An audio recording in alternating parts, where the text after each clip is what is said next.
Hey everybody, so we're back for part two, and I hope that you got a lot out of part one. Again, we're reading the book of Matthew, chapter 5. It's 48 verses, so we cut it into two parts, and you can go listen, you can read the book of Matthew. We're reading the King James Version, um, and you can also follow along with us with any version that you have, and you can read along with us. So we are going to start in verse 21. We ended in verse 20. And Matthew chapter 5, this is Jesus talking to and teaching his disciples, his students. We are his disciples and his students, and he's teaching us, okay? And this is what he was teaching them. So we're reading through it, and we're going to start right in verse 21. And so here we go. All right. I love this song. I don't own the rights to this song, but I love this song. All right. So verse 21. You have heard, this is Jesus talking, is in red. Okay. You have heard that it was said by them of old times, you shall not kill, and whosoever shall kill shall be in danger of judgment. Okay, you shall not kill. Jesus wasn't promoting that, all right? Verse 22. But I say to you, he's saying, I'm going to tell you one even more, even better, that whoever is angry with his brother without a cause shall be in danger of the judgment, and whoever shall say to his brother, Raka, shall be in danger of the council. That means, you go to the council, the board, so they can vote what's going to happen because of your attitude against your brother or with your brother.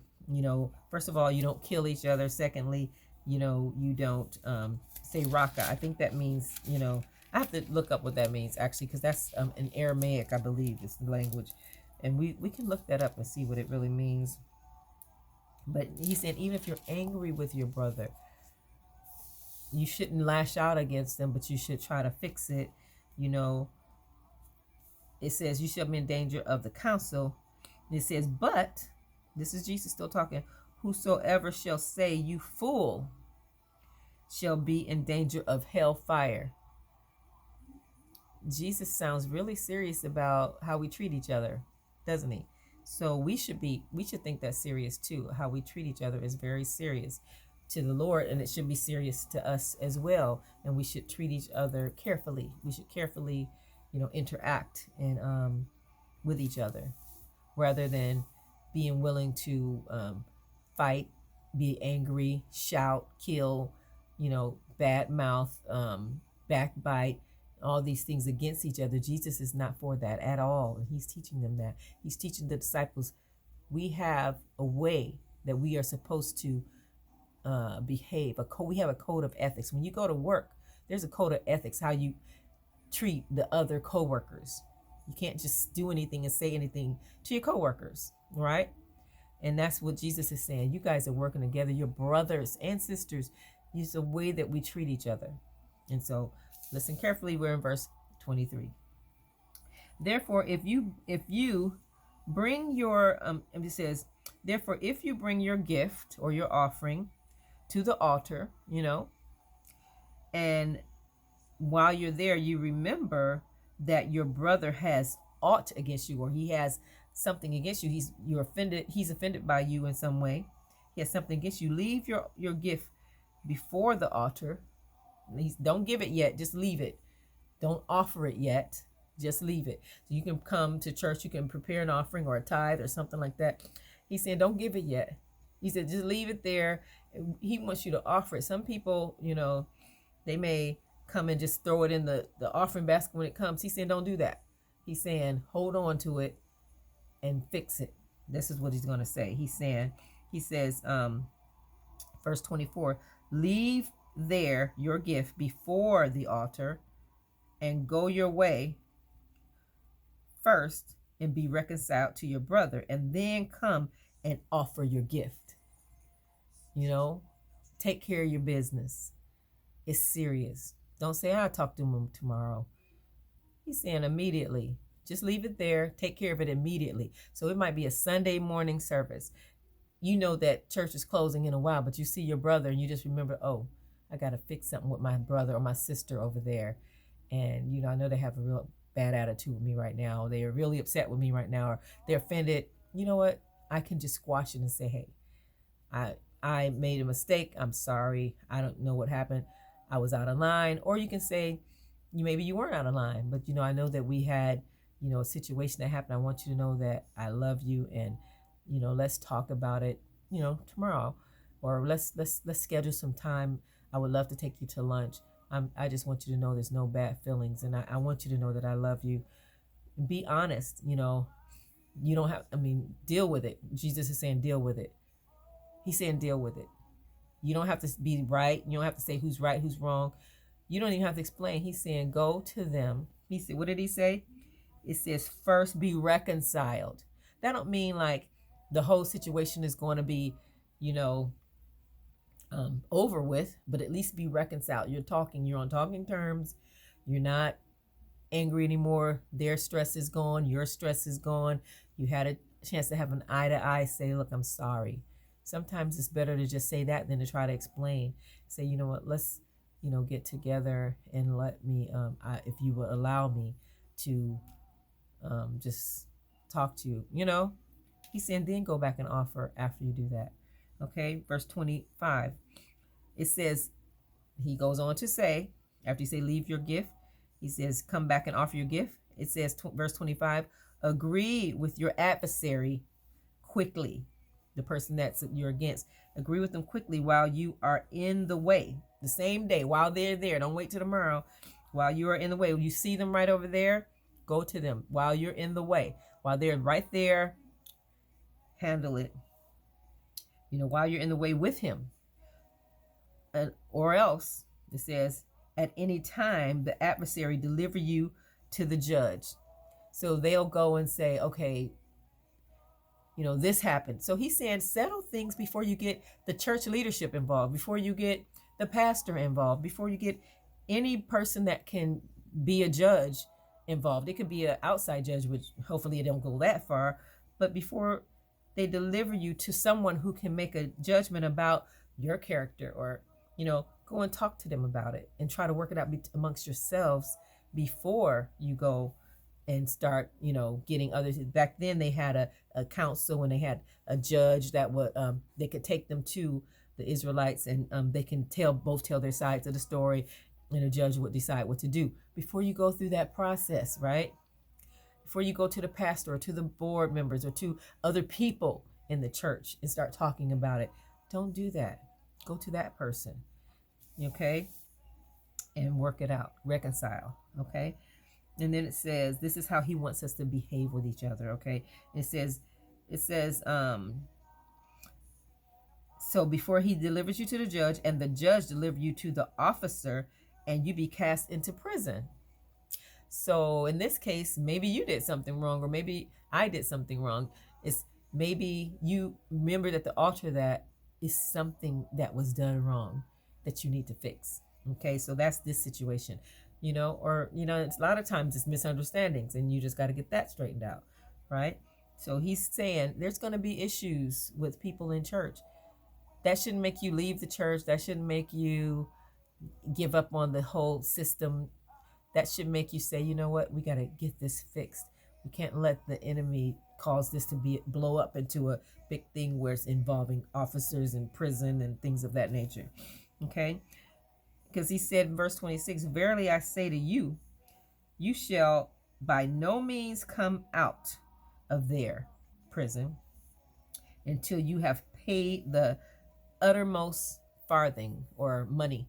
Okay? Whatever it is that you need to pay back, you're not going to come out of there until you pay it back. So go ahead and ask for forgiveness and pay it back willingly on your own, or whatever it is. In this case, it's saying paying something back, but it could just be you had words with someone and you don't owe money, or it could be something that, a deal that went bad. It sounds like it could be, but fix it. Okay? Fix it. And then come offer after you fixed it. Okay? All right. So it's not like Jesus, like, I want your money no matter what. Leave it there. Go and fix that, and then come back and offer that so the Lord can bless you. Okay, remember that. All right, verse 27.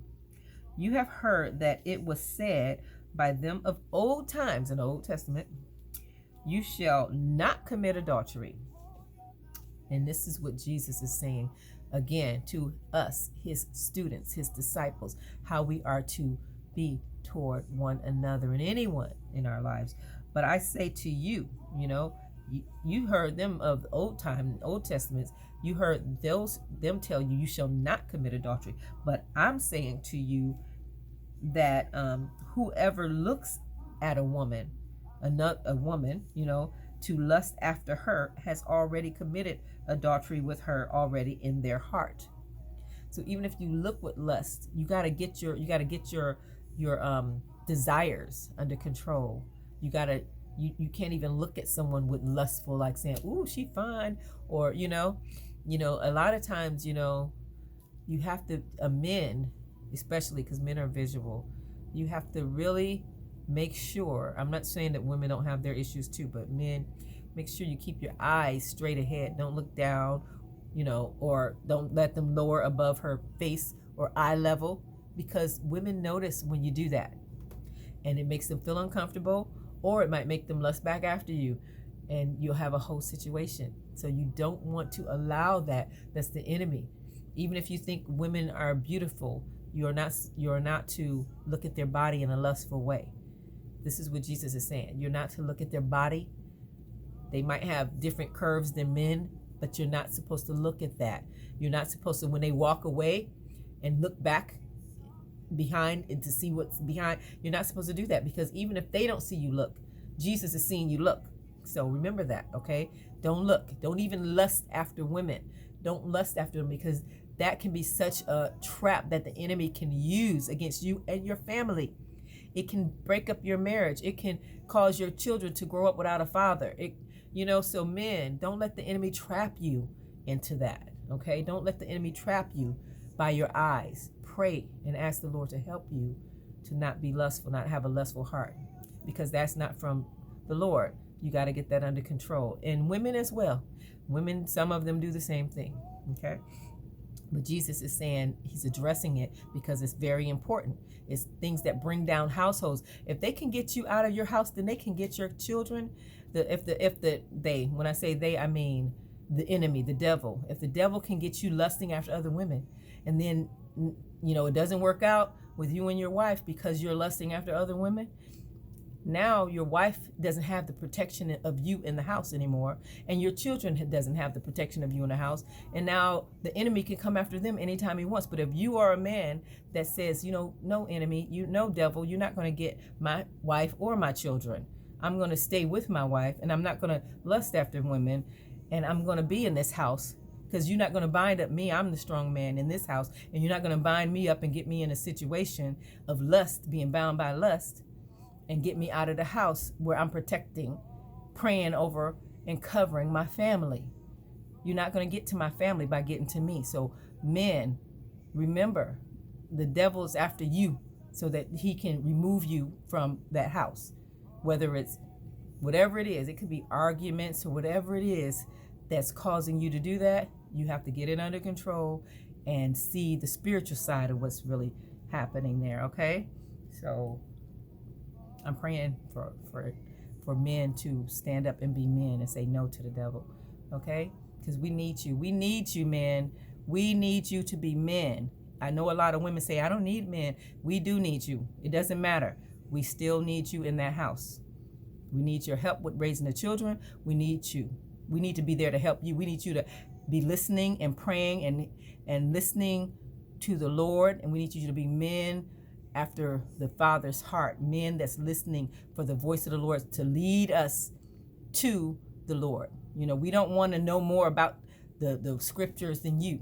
We don't want to be the ones leading spiritually. We want you to lead spiritually, okay? Even if we have degrees, we have a lot more education or a better job or making more money, it doesn't matter. We still need you. So step up, stand up, and be there for us, okay? And help us, be willing to go get counseling if that's what's needed so that the communication can flow better. but we need you there. So don't try to, cop out or have any reason to go, astray. Stay there and fight for us because you wanted us, so make sure that you stay and fight for your woman and for your children. Those children need you. Okay? It's a epidemic or a pandemic because of the fact that, a lot of men, they feel like they're not needed anymore because women, we have a lot of things going on now. We are so resourceful, and we have great educations, we have great business minds, we are very flexible, adaptable, we have ingenuity, but that doesn't mean we don't need you. We need you. We need you to be in your position, okay? All right, the head of the household, we need you there. All right, so be there. Okay, so let's kind of finish up here, and let's see. We are on. Okay, we're on verse 27. So Jesus was just talking about, make sure that you go and talk to your brothers and sisters and treat them right, especially the people of the Lord, and you're in the setting where you're going through and you're working together. There's a way that we treat each other. You don't commit adultery or look at someone in a lustful way. That's what he's talking about. And he says, that's verse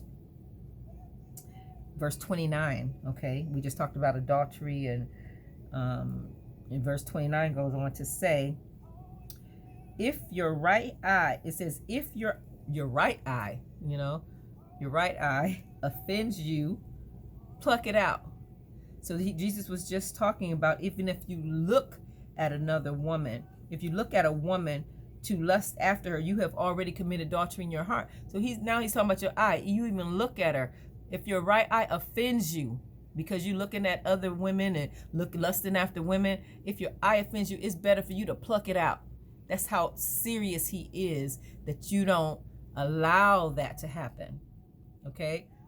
I'm talking to men, and I'm talking to women too, but I'm really talking to men because he was talking to men. Okay?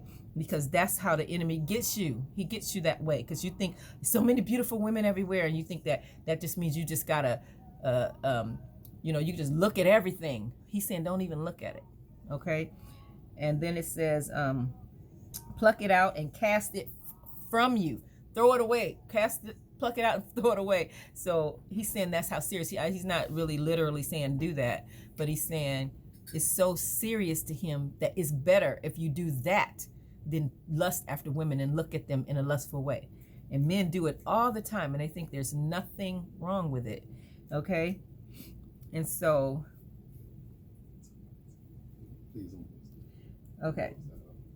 So, it says, cast it far from you, for it is profitable for you. It's better for you. It's more profitable for you and better that one of your members, like these are the members of your body, your eyes, your hands, your limbs, your mouth, nose, everything. These are parts of your body. So he said it's better that if one of your members of your body should perish, like your eye, you plucked it out, it perishes, and that your whole body should not be cast into hell. So this thing can bring you down so far. The spirit of lust, there's a spirit of the lust of the flesh. That's what's called. It's the lust of the flesh. It can bring you down so low that you end up going to hell over it. He says your whole body will go to hell because you don't have control over that one member. Okay, and I'm not saying a literal eye, but I'm saying he's saying get it under control, where you look your spirit, that spirit of lust that caused you to look at other people, people in a lustful way, whether it's man or woman. He's saying it's better to pluck it out. He's saying take care of it. He's saying don't just allow yourself to go down that road, because he's saying that can send you to hell.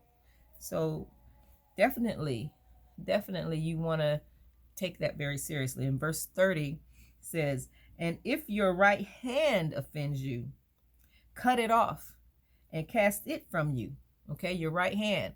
Okay, and it's saying that's how important it is. Get your body under control. Get that spirit of lust under control, because he stayed here for a while and he kept talking about it. This is Jesus. This is in red. Okay, It is very important. So people might not think it's so important because everything we see on television, even commercials, even like kid movies, there's always this, romance and this drawing away of, lustful type of things. But Jesus is saying, hey, get that together. It's not okay. It's not okay to lust after the opposite sex or the same sex.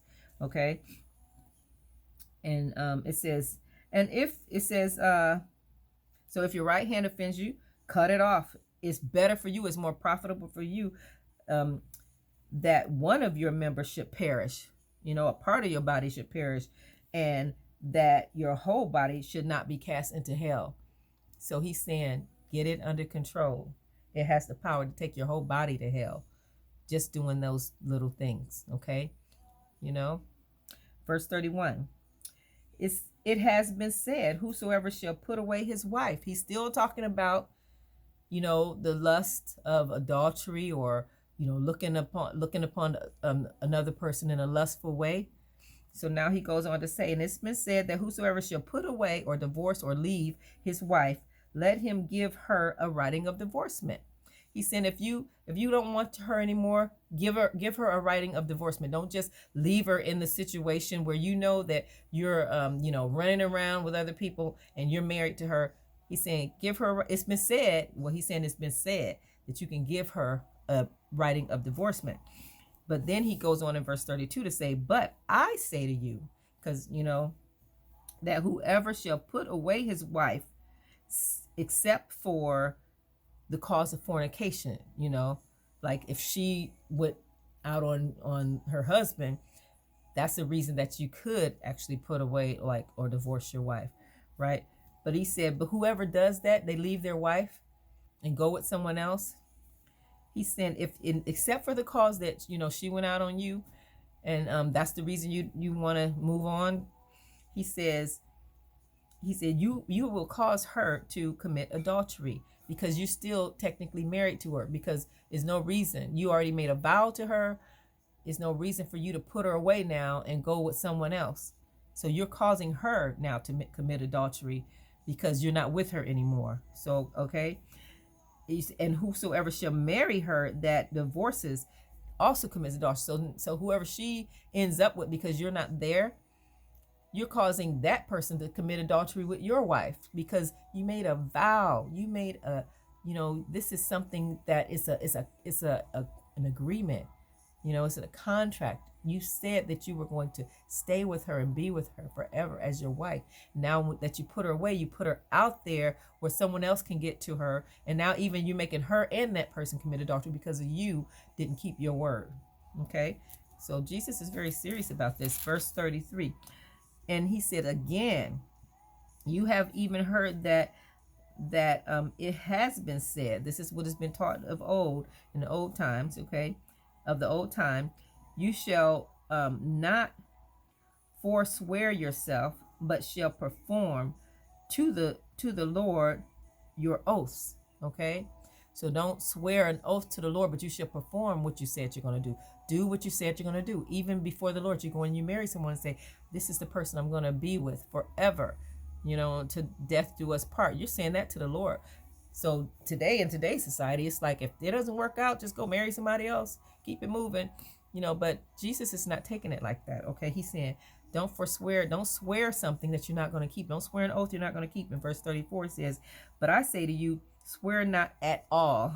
It's better that you don't swear at all. Neither by heaven, for it is God's throne. Okay, his throne is in heaven. Nor by earth, for it is his footstool. Okay, amen. It's his footstool. He's right above us. All right. Neither by Jerusalem, for it is the city of the great king. Don't swear. Neither shall you swear by your head.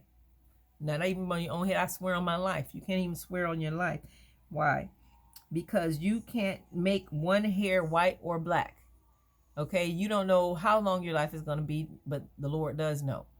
All right, the Father knows. You can't make one head white or black. Sometimes we think we belong to ourselves. You think our life is our own to do whatever we want. And that's what we've been taught, especially in America and in democracy. Your life is your own. You can do whatever you want to, but when you submit to the authority of our Lord Jesus, and you ask him to come and be your Lord, you're submitting to authority. Your head is not even your own. Don't even swear by your head. You can't make one hair white or black. You don't know how long you're going to have on this earth. You know, he has that. Even if you don't give him your life, he still knows more than you about that, right? You belong to him. And so don't swear even by your own head. And it says in verse 37, but let your communication be yes and yes, okay?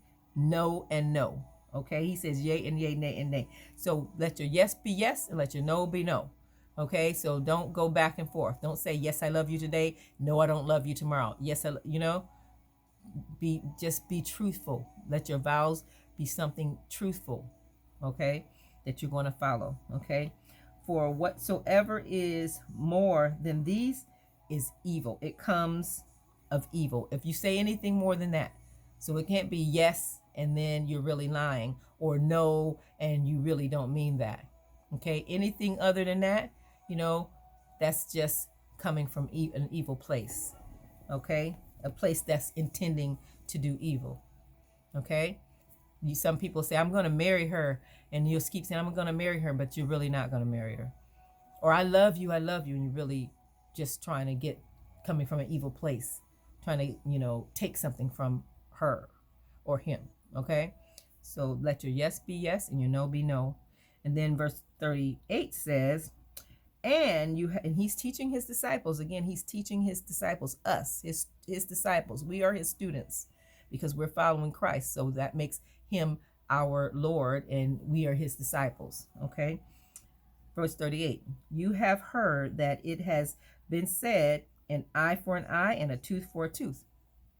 We're going to have to do a part 3 on this, but it's a lot, okay? But I say to you that you resist not evil, but whosoever shall smite you on your right cheek, turn to him the other also. Okay? So if someone's evil and someone's saying an eye for an eye, if somebody hit me, I'm going to hit them back. We often, feel that way. But he's talking about, again, brothers and sisters in the church, sisters that have, come, under his lordship, brothers and sisters. He's not talking about everybody in the world, but he's talking about brothers and sisters in the church. That's who he's talking to, his disciples. Okay? And then we know the wheat and the tares grow together, so everybody in there is not really his anyway. And this is what he said, and we're going to read that soon. But everyone in there is not his, but we can't decide who is his and who's not, because he says you don't know who it is. He's going to separate them at the end. But we are to be loving and kind to our brothers and sisters, his disciples. And if one of them even smacks us on the face, we are to continue to, love that person and even make ourselves vulnerable to, even if they were going to slap us on the other side. We are not to just say, oh, if you slap me, then it's on. I'm going to slap you back. I haven't always been saved. How many times we heard that, right? But we are to respond differently than the world would respond. Okay. So verse 40 goes on to say, after we said he's told turn the other cheek and give him that also. Be open, be loving, be vulnerable, because he's going to take care of it. He's not going to just leave you there getting all abused. He will take care of it. He will. Just let him take care of his own children. It's like your parents say, don't hit your brother or your sister. I'll take care of it. Tell me and I'll take care of it. And it's just the same thing. Okay. Verse 40. And if any man will sue you or take you to court, sue you at the law, take you to court and take away your coat, like they're going to sue you for money. And, back then maybe it could be taking away your coat because you got to pay them and that coat is worth a lot of money, the money that you owe, right? Let them have your coat. Let them have your cloak also. So give them your coat, but give them more than what they were awarded. Because it's your brother, but let them know, hey, I'm sorry they said give you this, I'm giving you this, but here's even more, because I was wrong. I was determined to be wrong. The law said I was wrong. I want to give you more. So he's saying this is how we are to be toward one another. Okay? It's wonderful. Okay, verse 41. And whosoever shall compel you to go a mile, go with him 2 miles. Do more. He's saying basically do more than is expected. Do more than just the minimum when it comes to your brothers and sisters. Do more. Be willing to do more than the minimum. Okay? Verse 42. It says, give to him that asks. If someone asks you, if your brother or sister asks you, give. Okay? And from him that would borrow of you, don't turn away. Okay? And verse 43, he's telling them, if they were already behaving this way, he wouldn't have to tell them to do it. And if we were already behaving this way, he wouldn't have to tell us to do it. So he's telling us this because there were obviously issues that needed to be addressed. Okay? So he's telling us this is how we are to treat one another. Think of it as your brother or your sister in your home that you grew up with. You're going to have some type of tenderness toward that person. Some of us don't even have that, but think of it the same way. He's in your brothers and sisters. And I want my household to be ran a certain way. The father wants his house to be ran a certain way. And we have to get past this is mine and this is mine. And we have to get past not being tenderhearted and willing toward one another. Okay? All right. Verse 40. We're going to verse 48. We're on verse 43. It says, you have heard that it has been said, and he's still teaching us how to behave toward one another. Okay? You shall love your neighbor and hate your enemy. Okay? We teach that a lot. We got to hate the enemy. We got to hate the people that hate us. We got to love the people that love us. And then verse 44 says, but I say to you, love your enemies. Bless them that curse you. Do good to them that hate you. And pray for them that despitefully use you and persecute you. Okay? You know what's standing out to me? These are people in the church he's talking about. He's not talking about somebody out there that's your enemy that don't even know Jesus. He's talking about people in the church right now. He's talking about people in the church. These are people that can be your enemy that's in the church. He's talking about people that curse you that's in the church. He's talking about people that hate you that's in the church. And he's saying pray for them. People that despitefully use you that's in the church. And people that persecute you that's in the church. That's what he's talking about. And he says, wow, verse 45, can you believe that? So we got to get it together. We got to get a whole new mindset on loving one another. Verse 45 says, and why do you do this? So that you may be the children of your Father, which is in heaven. For he makes his sun to rise on the evil and on the good, and sends rain on the just and on the unjust. Okay? He sends rain on the just and the unjust. Okay? So there are just and unjust people in church. And it's a scripture that says, let the wheat and the tares grow together. So you don't know which is which until it's harvest time. So you're to do good to them. Okay?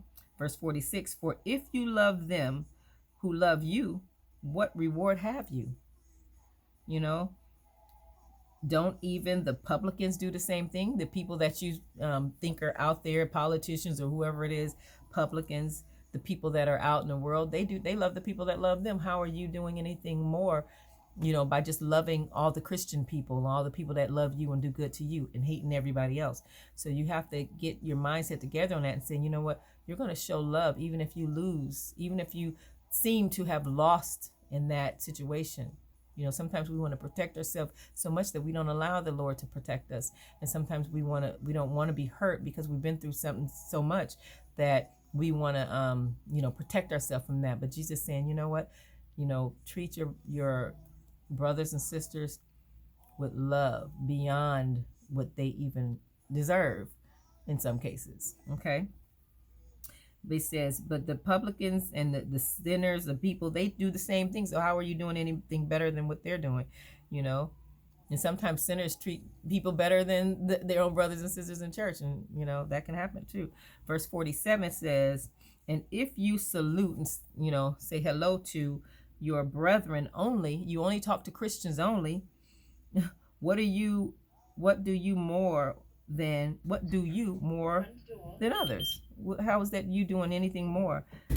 Don't even the publicans do that, right? Sinners do that too. They talk to people only to their friends.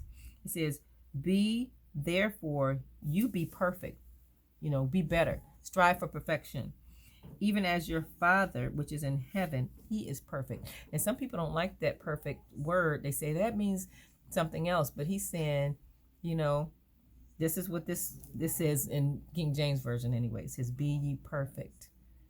Okay, and I'm not saying like perfect like you've arrived. He's saying don't leave these things out that he's telling you to do. Don't look at them as something that you don't have to do or you shouldn't do. Be perfect. Don't keep things in your heart against people. Don't ignore people. Don't hate people. Saying, be ye perfect, even as your Father in heaven, he is perfect. And that's verse 48, and that is chapter 5 of the book of Matthew. And I'm looking forward to reading chapter 6 because Jesus goes on to continue to teach us how to behave with one another. And in chapter 6, he's going to teach us more about our relationship with him and with the Father. Okay? So God bless, and thank you for staying with us and sticking with us in the Purple Chair Chat. And we'll see you again next time. God bless.